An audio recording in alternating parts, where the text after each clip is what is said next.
こんにちは、マスレイ211です。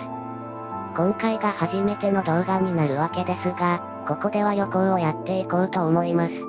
動画のタイトルにもあるように、実際に行くわけではありませんが、時刻表を使って旅行をし、その行く先の紹介をしていくというようなもので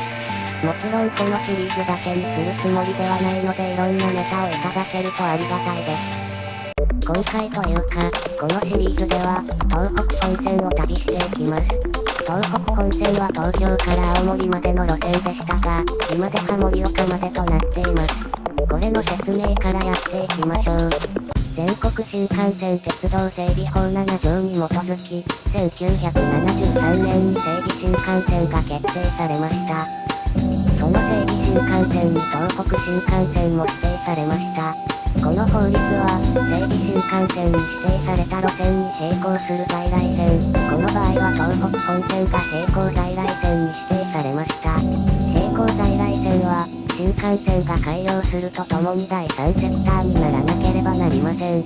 この時には、もう盛岡まで開業していたので、盛岡から青森間が対象となりました。この200系が走っていた頃の2002年12月1日、東北新幹線は八戸に延伸し、盛岡八戸間の東北本線は、IGR 岩手銀河鉄道になりました。